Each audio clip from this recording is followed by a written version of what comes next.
Bueno, buenas tardes a todos. Como nos han presentado, Good afternoon to you all. My name is Francisco Benitez and Manuel Guerra.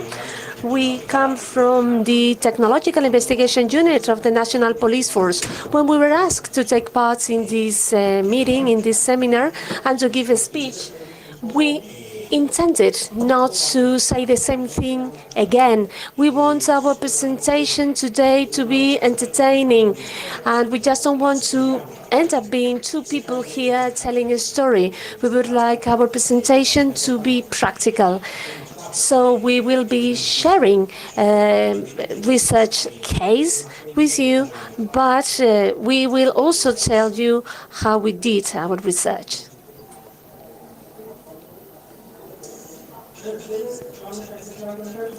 All right, let us tell you in chronological order how we carried out our research.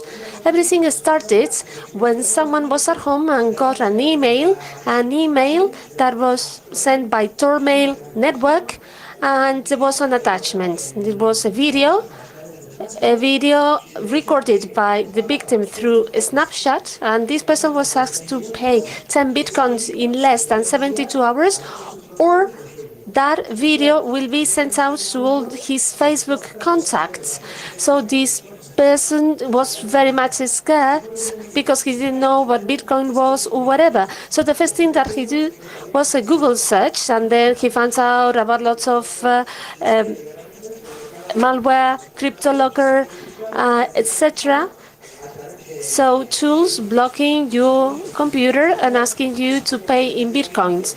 So this man got more and more frightened, and he decided not to pay off. And then instead he came to a national police station. He told us what happened to him, and he asked us what he had to do. So we told him what to do.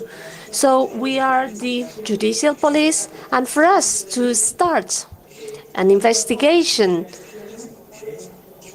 the only way for us to do so is to have a person reporting the case. So we got more information from him as to what happens, and he told us that the video, who was a pornographic video, and he was in the video, and as well as another woman. The woman was a former partner, and they had a split up 2 days ago. So with that information, we started to link all the events and say who could be the person who is harassing the person.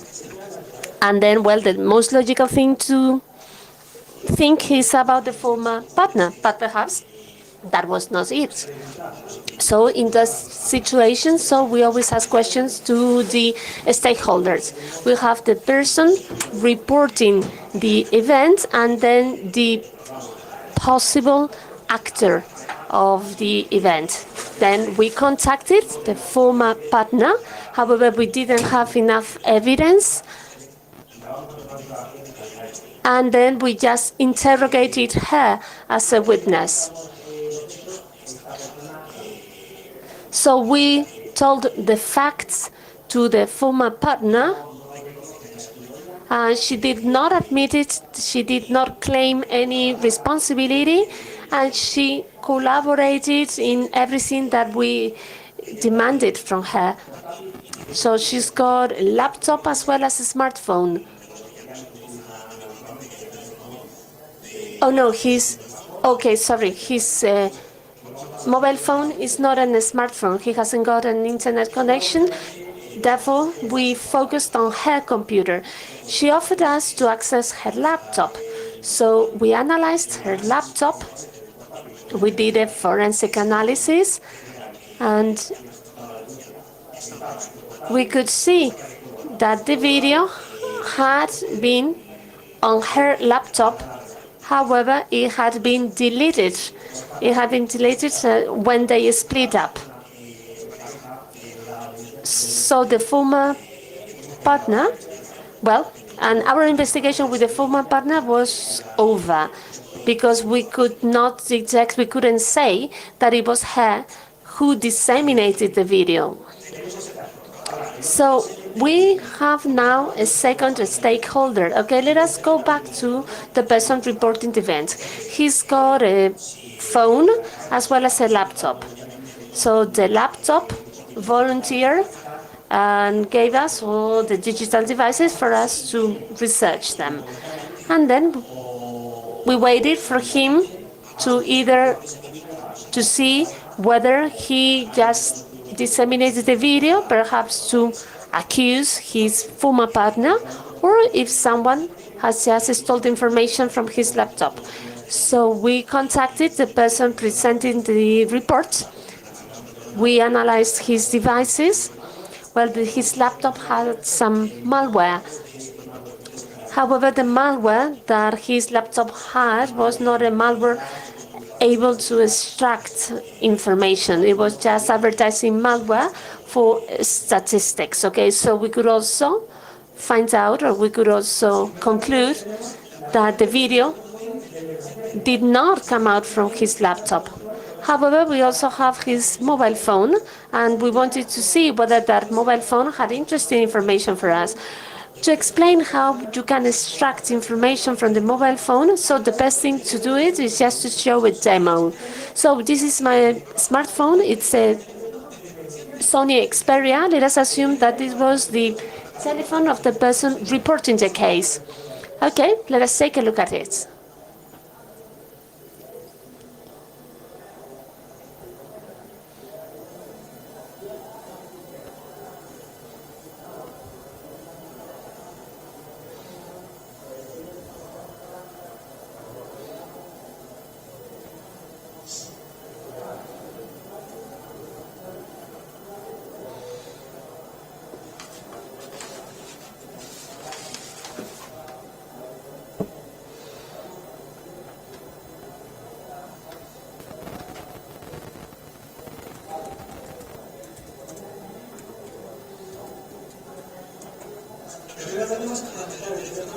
The first thing that we do is to connect his mobile phone to a virtual machine so that we can access internal memory of the phone. This helps us find out what the user does and all the information in the phone.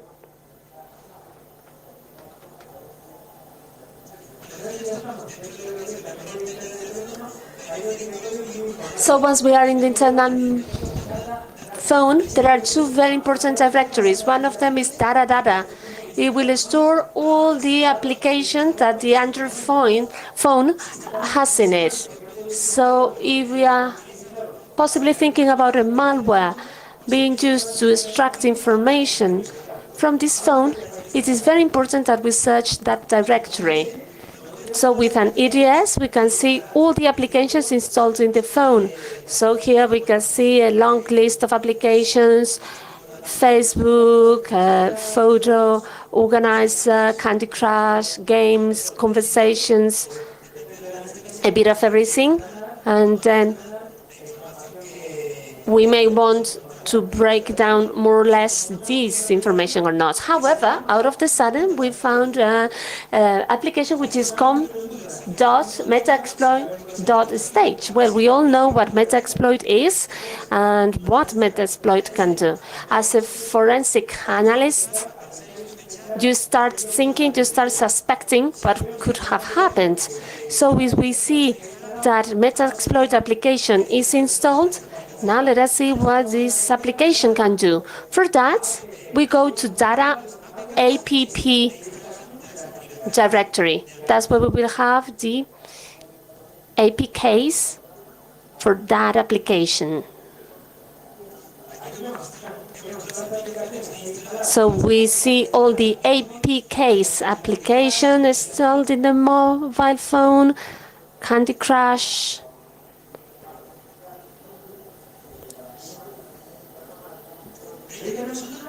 however, you may notice, can you see it? So Metaexploit.apk What is that? Well, from our previous experience tells us that this is a malware that spies on the telephone. How does it do that? By activating the webcam remotely, activating the phone remotely, searching incoming and outgoing phones. We know that there is an APK, a malware application, but this is not good for our investigation. We are looking for the bad guy. What do we do for that? Therefore, we do pull and we send the application to a forensic lab. Now, in our computer, we have the .apk. What do we do first? First of all, we want to attach a digital signature so that we can track all the possible changes and modifications. How do we do that? Very easily. For instance, with a hash sh1.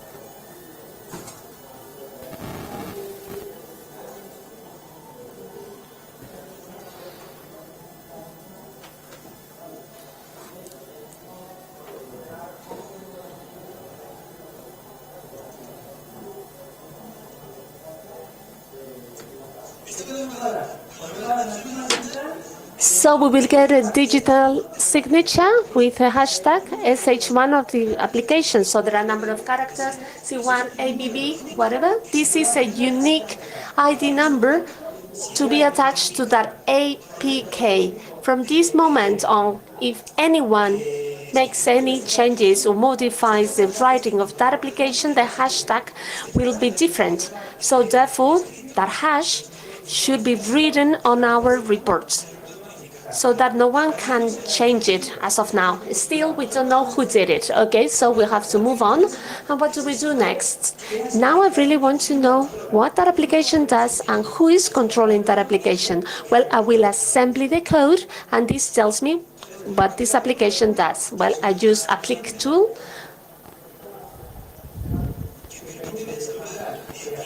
So, which is a tool to deassemble Android application, deassembles the APK, and now we see what that application actually does. So we have manifest XML. And what does the application do? Well, it has full access to the internet, access to GPS. It allows you to send and to receive SMS messages, to record audio and video, and more specifically, activating the webcam. All the mobile phones have a webcam, a front and a rear one. That camera can be activated remotely. We have to be very careful with that. It is complicated to do so, but it is not impossible. We should not overlook that information. Still, we don't know who did it, okay? We continue to deep dive into the code of the application.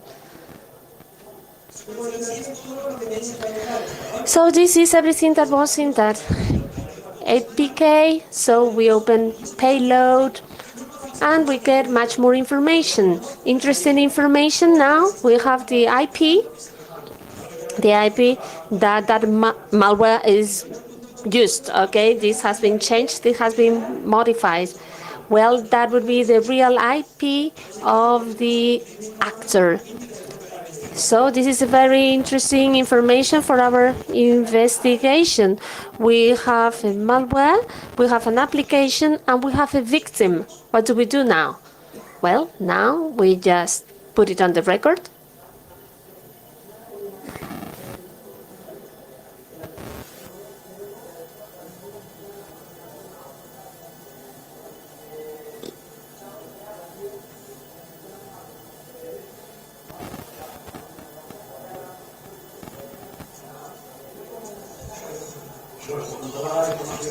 All right, with all this information that we are generating, we just write a police report that we sent out to the court.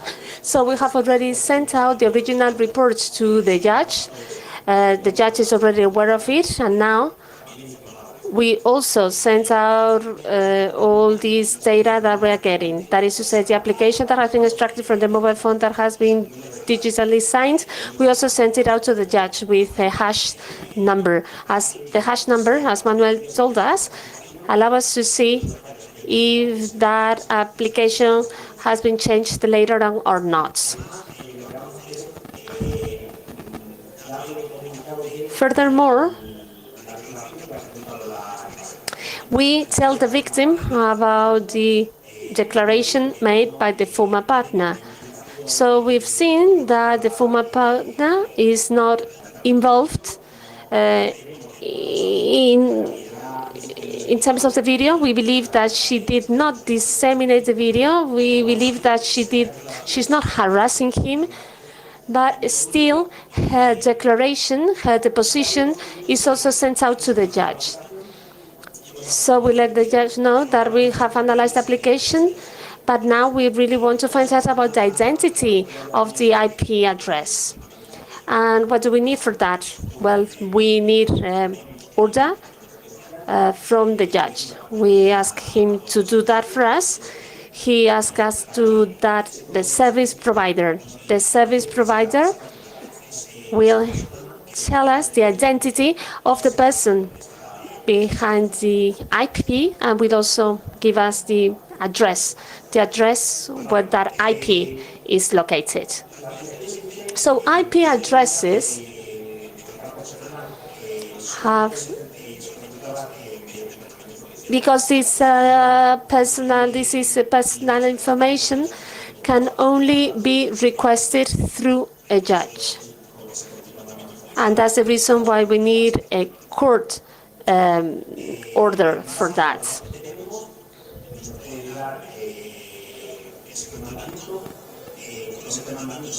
So then will help us. Then we will know who is behind that IP address. And what should we do next? Well, we can go into the home of the person with that address, with that IP address. Any order issued by a judge have to be sufficiently motivated. So in this case, because of the facts that we have and the evidence that we have, is not enough for us to get a search warrant from the judge. Now, next step is to get the ID of the person behind the IP address. So then we move on to our conventional investigation, and then we investigate the address, the domicile. We find out about how many members are there in the household, the age of them, and then we know that there is an elderly couple living in that home. And then based on that information, they are an advanced age couple. So actually, this is not good enough for the judge to give us a search warrant.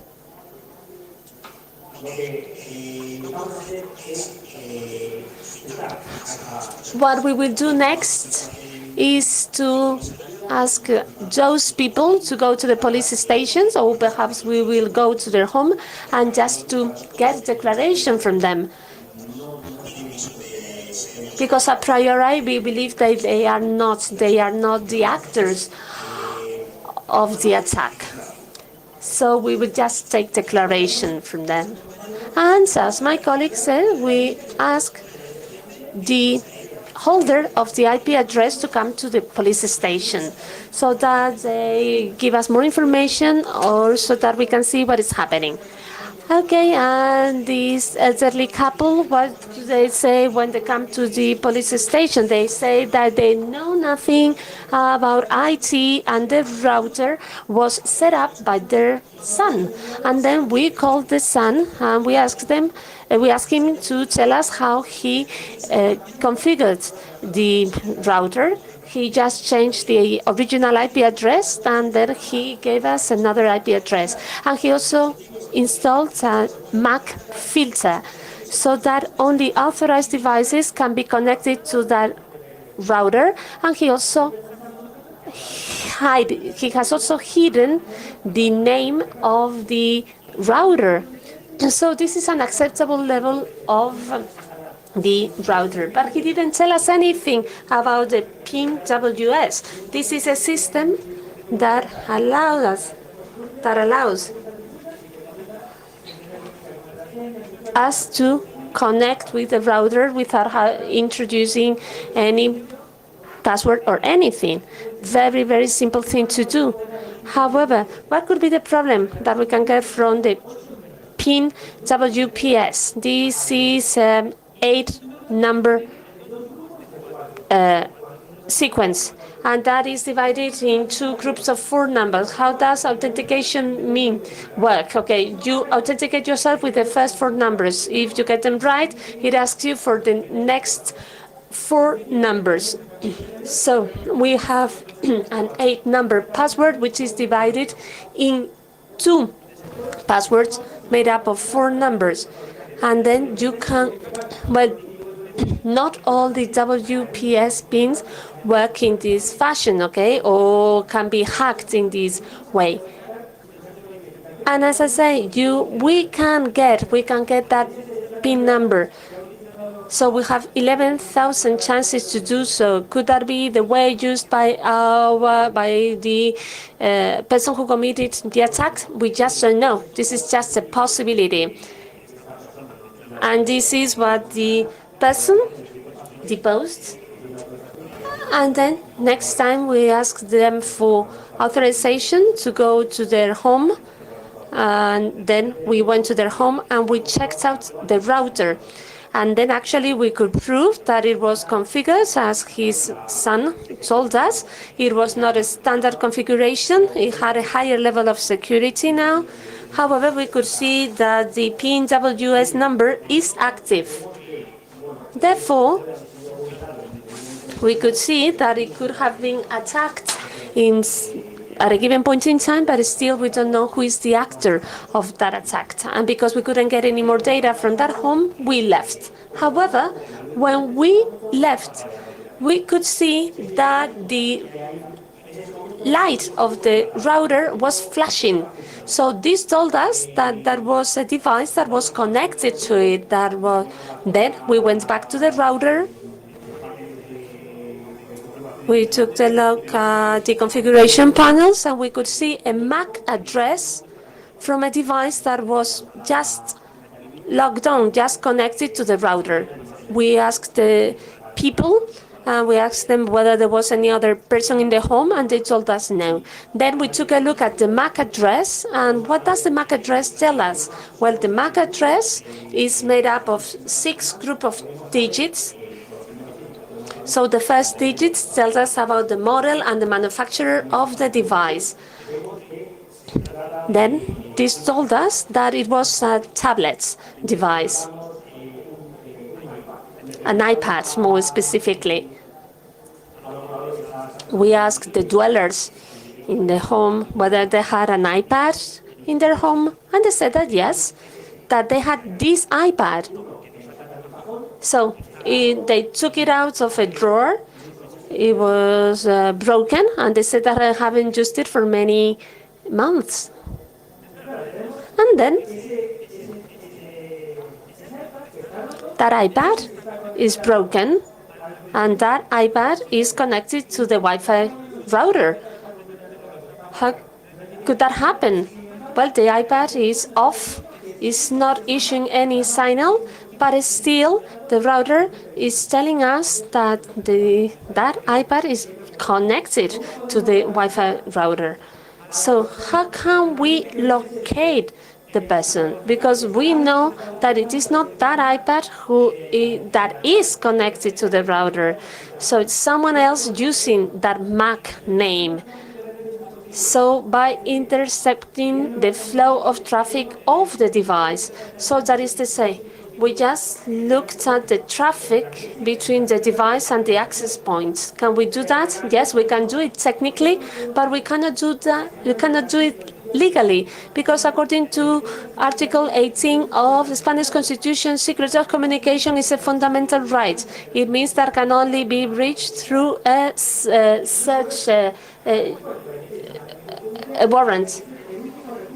And then and it is a last resort issued by the judge. Therefore, we find ourselves in a situation where we cannot legally intercept those communications. So that is a crime. Therefore, what do? Well, we know that the evil person was connected to the access points. We could even touch the person, was perhaps less than 50 meters away. Okay, we know the person is there, but where is that person? Okay, what solution do we use? Well, we use our imagination for that. How can we locate a person with a device who is connected to an access point, and we know that we cannot intercept traffic?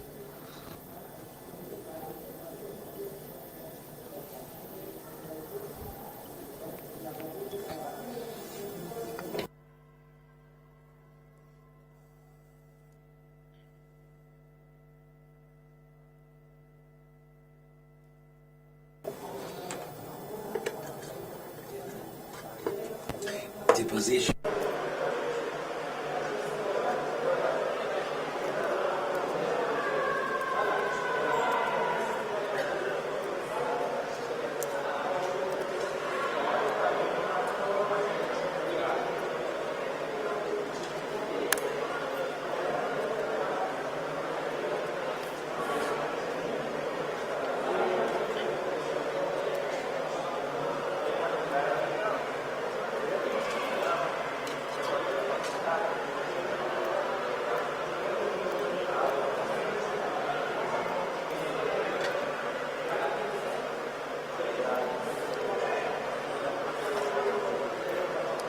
Vale, ¿qué estamos viendo aquí? Lo que estamos haciendo es en directo, no. All right. So we are seeing that live. Okay, we are not scanning the Wi-Fi traffic. So the only thing that we can see here are all the Wi-Fi devices that are either issuing or receiving a signal. Of course, we have hidden, the name of the Wi-Fi that we were looking for. Well, what do we have here of interest? We have a MAC address and then a powerful column. So this is the only thing that we have used to locate the evil person. We knew the MAC.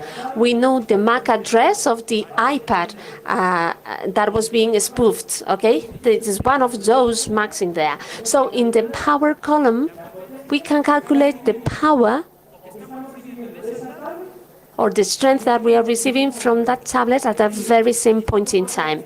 So if this laptop is here, and if it starts to take a walk around the audience, I'm sure that some of the devices on the screen will be more powerful in terms of the signal, and others will be weaker. So this tells us whether we are closer or further away. It is like, I don't know, like those games that we used to play when we were small. It's either am I closer or further away from you. Okay, and because these elderly couple were living in a detached home, there were no signal rebound, and they were living very close to a park. So we took our laptop, okay, and we just left on our laptop what we had on the screen. So we decided to take a walk around the park, okay, and we could see the MAC address that was going up and down the screen, okay. We came close to children playing, okay, the strength of the signal was reduced, etc. And we were kind of just giving up. We could see a young boy with a laptop sitting on the bench. We came close to him, okay. The closer we got to him, the signal became more and more powerful. The closer we were from him, we could see that he had a interpreter console, and then he saw us, and suddenly he closed down his computer. He closed down the computer and the signal went off.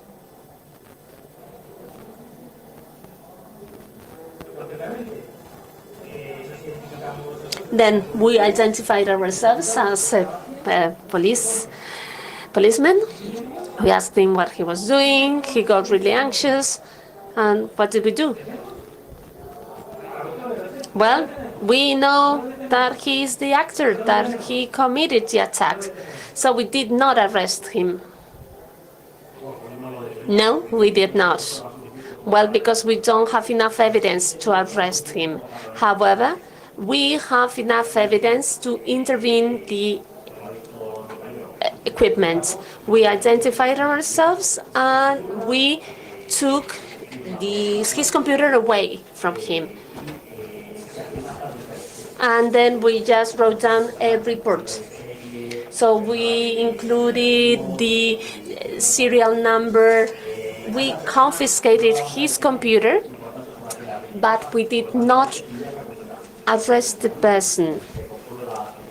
So we checked his domicile. We just included his personal details in our report, a report that we sent out to the judge.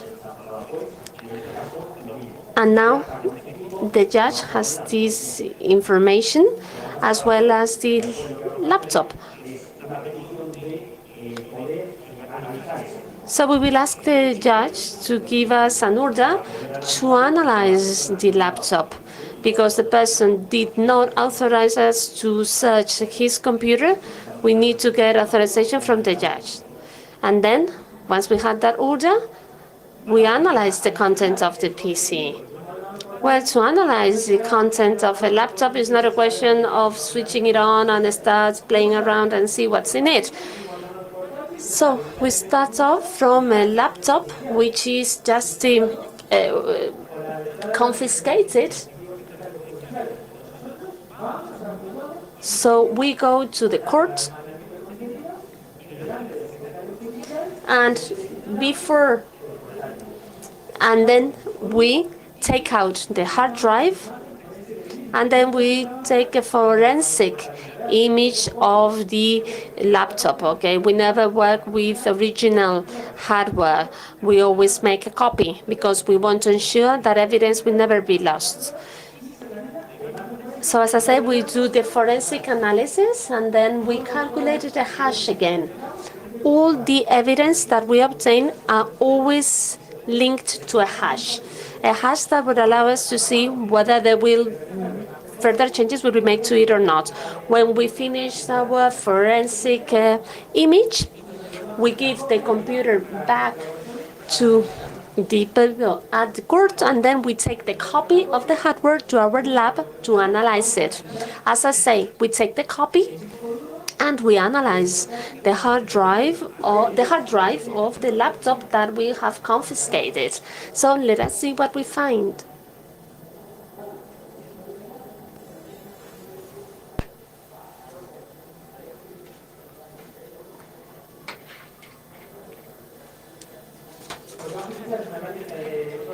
So we will be using an open source tool known as DFF, mounts an image on a system. Okay, there are very many tools such as this one. Okay, this is the one that I like the most, but any other could also be used. So what do we want? Logical device? Well, we want a forensic image. Okay, so we go for logical file.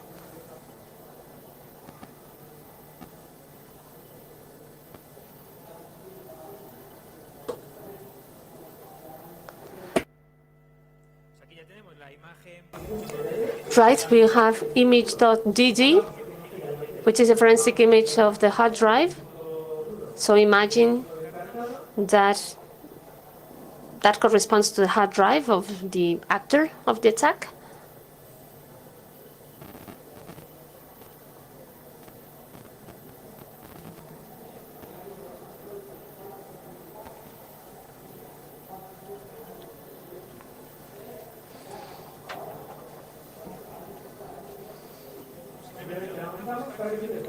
And we mount the image just to take a look at all the files, directories, etc. And this is what we used for our work. As I said, yes, we could see that it was Linux. And we know that Linux was installed in that computer. We know that from the structure of the files. So because Windows doesn't have any etc file or whatever, these are Linux directories, and now we know that Linux was being used. So what directory would you go first if you were to find that? I would go to root. Okay, that's where all the information is. I'm sure there will be something interesting under root. In red, we have the files that had been eliminated. So we really want to see what was being done in that computer when we confiscated it. So here we have some files starting off with dots. So we can see them all now. So, well, that's base history. All the commands executed in the command console will be stored in a file that is stored under root. So there you will find all the commands that I have used in Linux. So what do we find first? IronR, AirPlay, and then a MAC address. You know which MAC address was that? Well, it was exactly the same MAC address of the iPad of the elderly couple. So this is the evidence that the user of the laptop had hacked the Wi-Fi network of the elderly couple. We continue searching. Oh, can you tell me what that is? Who can tell me what that is?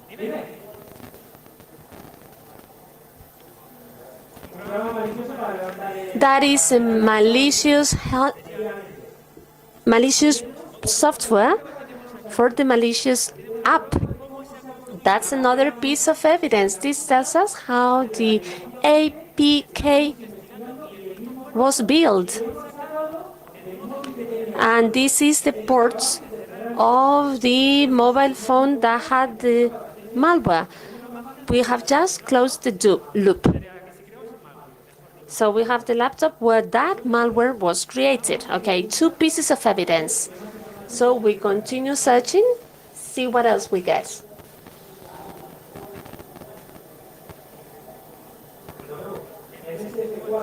MSC4. What is that? Well, this is the Metasploit directory.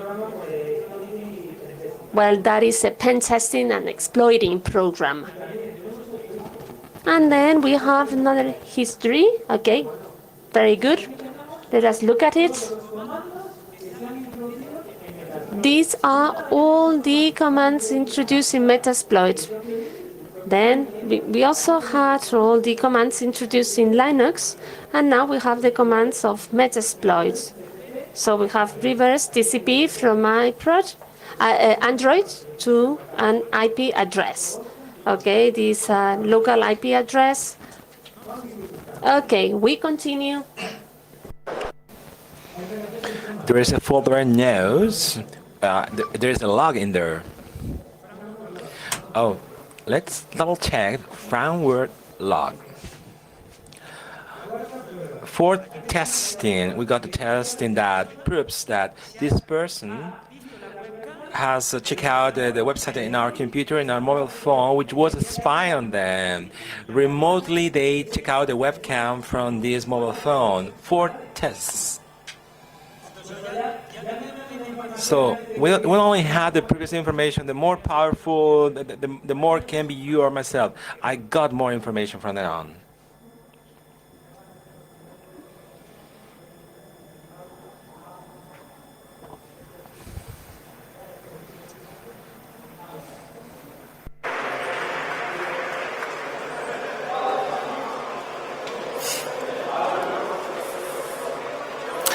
Bueno.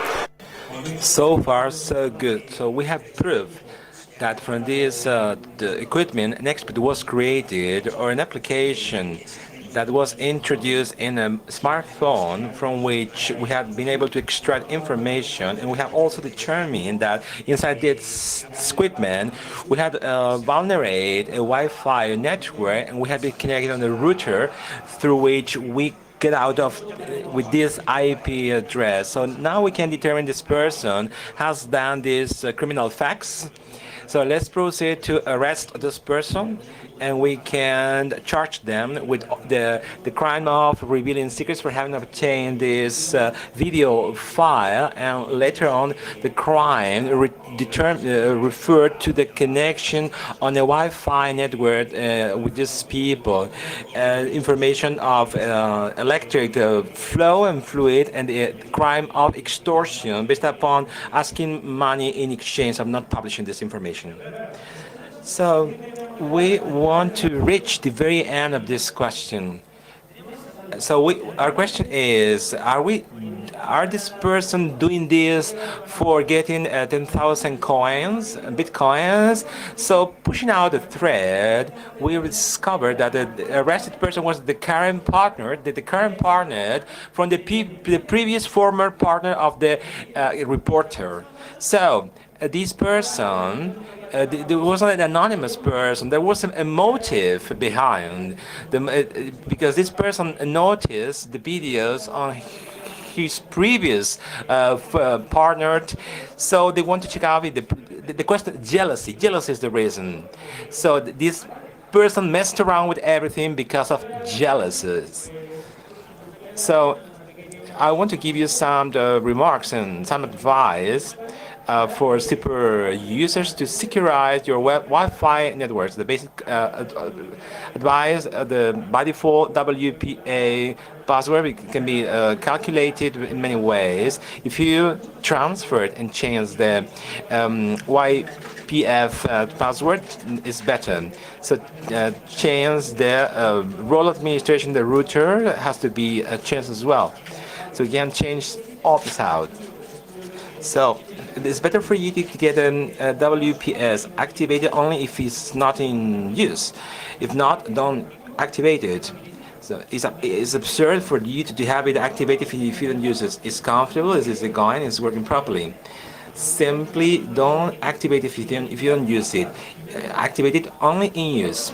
Another piece of advice which is useful, because it won't give you extra information and security, but please hide and conceal the name of the Wi-Fi network and filter out through MAC.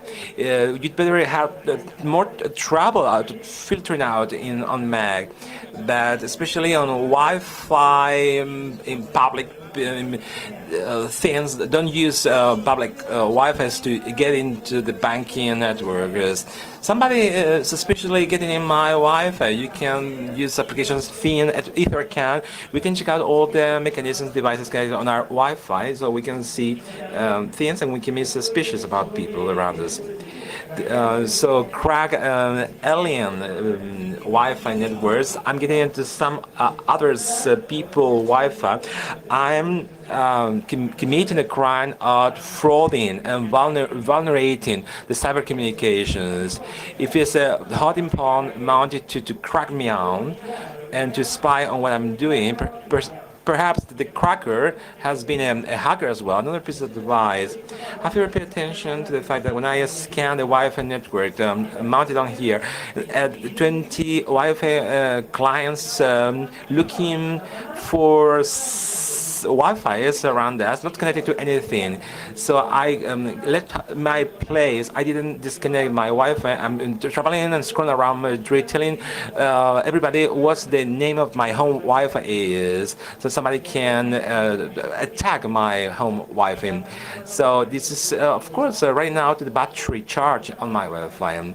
When I get out of my place and I'm using a Wi-Fi network, let's deactivate the Wi-Fi. On my mobile, I save on my battery and I increase my security levels. So far, so good. This is pretty much as. So, should you have any questions, please raise your hands.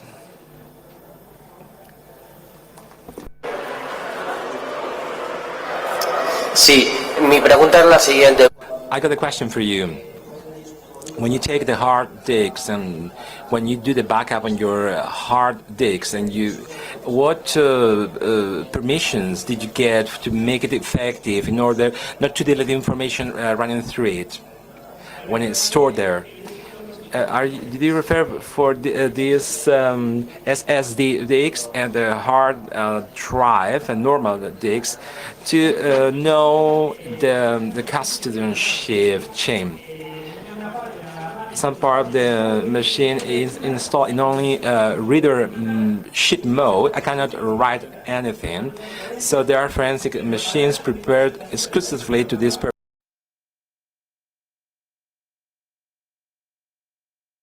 Against writing to modify my evidence.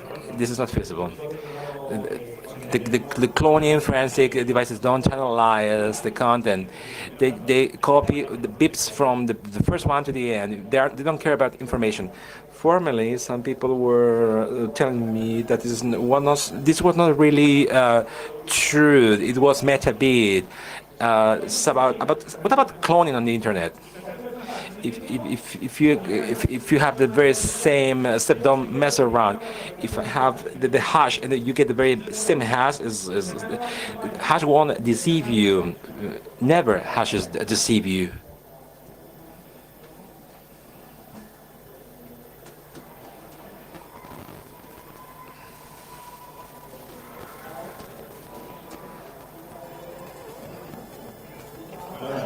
Hello. I'd like to know how can you seal a computer in order to keep on the custodianship chain. On the laptop we got sealing bags where they are given up by the law enforcement groups. They have special security sealing to avoid manipulating the content, which is a possible likely manipulation on the computer, is taking in or out elements from them. If these bags are still, and you cannot plug in or out pen drives, you cannot access their tray with, they cannot put new hard disks inside. Those not having these bags sealing, how can we do so?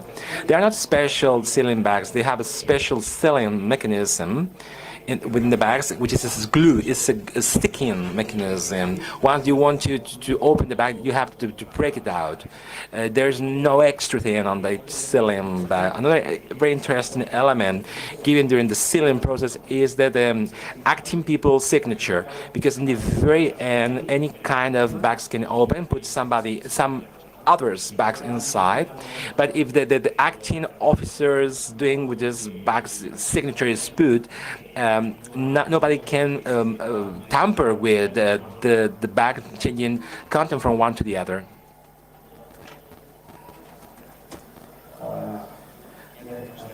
Hello, I want to ask you about the parking issue. You don't need an injunction order to seal. No, we can confiscate acting parts of the crime. For instance, a cocaine bag. You don't need to ask for an injection from the judge. Weapons, drugs, pistol, all these confiscated. But the confiscation can be done without an injunction from the judge. During the confiscation, you need to keep on the custodianship chain during the period of time as necessary. During the judicial procedure continues. As long as the judges and researchers continue, this material will be available for the court.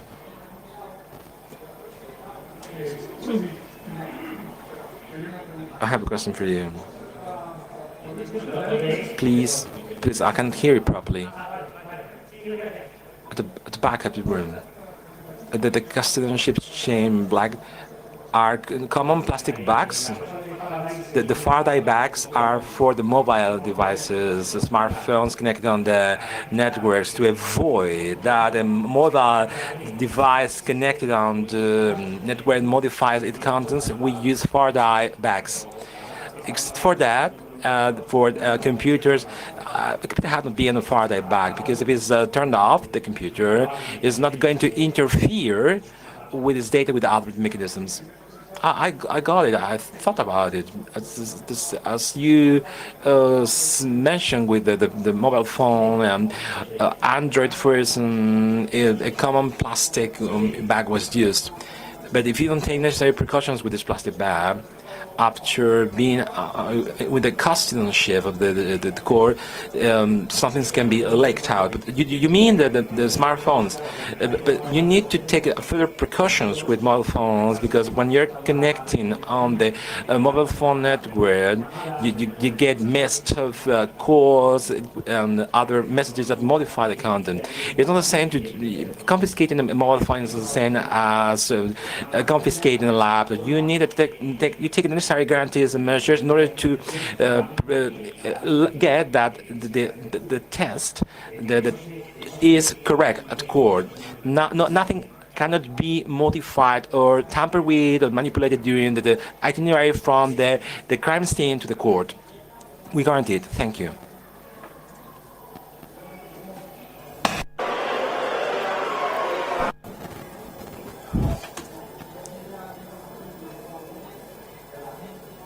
Sorry, we cannot hear the speaker because he's not using the microphone. As you do with the forensic analysis with a suspicious computer, do you use the analysis on the router from the elderly to keep on with the logs? The communication the elderly people do with their routers. In this case, we set up and write down some official report done by the officers where they relate what they have done. They take a photographic report. We avoid manipulating the router because, as you know, routers depend on the manufacturing model. They can be installed in different ways. But image and photographic report is as such, period. It gives absolutely notice of what is seen on the computer screen, which differentiate all data get from that.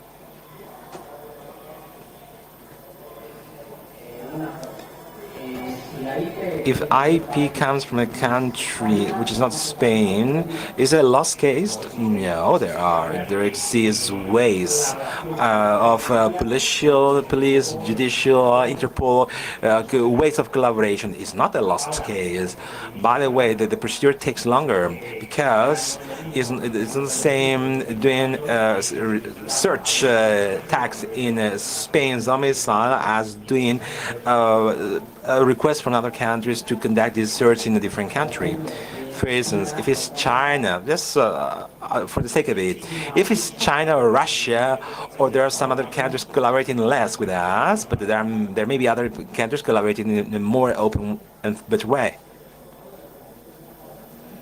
Hello? Up there. By the way,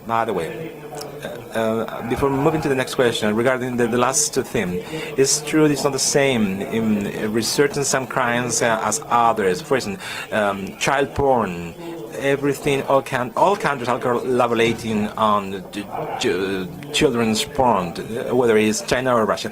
But regarding the crime of revealing secrets, the legislation differs from one country to the other. Some other legislations are lighter than others. So from severe issues, there is a certain degree of collaboration among countries.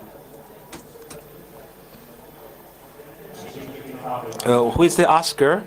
At the back of the room. Hello. A question. The MAC address. Did he have an implemented filter? How did the attacker get this MAC address? I understand. Like I said before, they scanned the MAC address. I saw so many MAC address connected with routers. I didn't get in. Something which is plain text. I can't hear you. Please, we cannot hear the asker. Hello. This functions when it's functioning, but the thing is that for us to get this MAC from the tablet, theoretically speaking, was next. How did they get it? The other one, the MAC address was burned, but they got it when the MAC address was working properly. Should they have eliminated the router register for not connecting between, they would have caught it when working, but he got the access in. Solved. Anyways, This is a simulated case, it's not a real one. Simulated case, my friend.